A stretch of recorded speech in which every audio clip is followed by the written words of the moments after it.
The Screwtape Letters by C.S. Lewis. Chapter 6.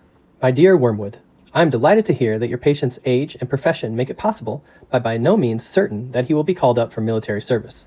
We want him to be in the maximum uncertainty, so that his mind will be filled with contradictory pictures of the future, every one of which arouses hope or fear. There's nothing like suspense and anxiety for barricading a human's mind against the enemy. He wants men to be concerned with what they do. Our business is to keep them thinking about what will happen to them. Your patient will, of course, have picked up the notion that he must submit with patience to the enemy's will. What the enemy means by this is primarily that he should accept with patience the tribulation which has actually been dealt out to him, the present anxiety and suspense. It is about this that he is to say, "Thy will be done," and for the daily task of bearing this that the daily bread will be provided. It is your business to see that the patient never thinks of the present fear as his appointed cross, but only of the things he is afraid of.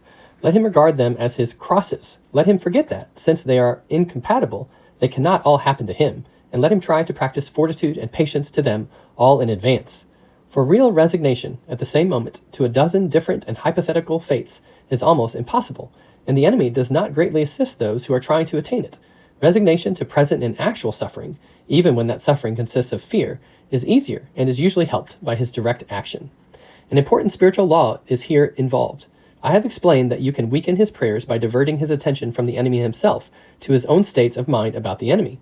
On the other hand, fear becomes easier to master when the patient's mind is diverted from the thing feared to the fear itself, considered as a present and undesirable state of his own mind. And when he regards the fear as his appointed cross, he will inevitably think of it as a state of mind.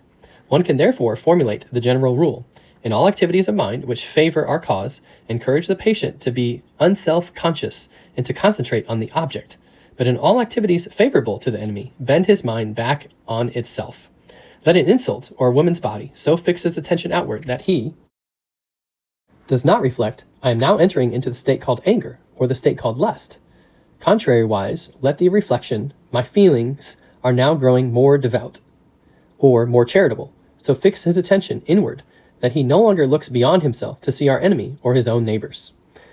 As regards his more general attitude to the war, you must not rely too much on those feelings of hatred which the humans are so fond of discussing in Christian or anti-Christian periodicals. In his anguish, the patient can, of course, be encouraged to revenge himself by some vindictive feelings directed towards the German leaders, and that is good so far as it goes. But it is usually a sort of melodramatic or mythical hatred directed against imaginary scapegoats. He has never met these people in real life. They are lay figures modeled on what he gets from the newspapers. The results of such fanciful hatred are often most disappointing, and of all humans, the English are in this respect the most deplorable milksops. They are creatures of that miserable sort who loudly proclaim that torture is too good for their enemies, and then give tea and cigarettes to the first wounded German pilot who turns up at the back door. Do what you will, there is going to be some benevolence, as well as some malice, in your patient's soul. The great thing is to direct the malice to his immediate neighbors, whom he meets every day, and to thrust his benevolence out to the remote circumference to people he does not know.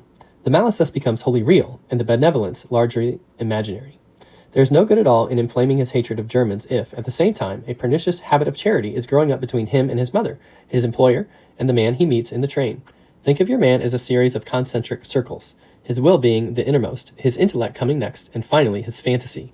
You can hardly hope at once to exclude from all the circles everything that smells of the enemy, but you must keep on shoving all the virtues outward till they are finally located in the circle of fantasy, and all the desirable qualities inward into the will. It is only in so far as they reach the will and are there embodied in habits that the virtues are really fatal to us. I don't, of course, mean that the patient mistakes for his will the conscious fume and fret of resolutions and clenched teeth, but the real center, what the enemy calls the heart. All sorts of virtues painted in the fantasy or approved by the intellect, or even, in some measure, loved and admired, will not keep a man from our Father's house. Indeed, they may make him more amusing when he gets there. Your affectionate uncle, Screwtape.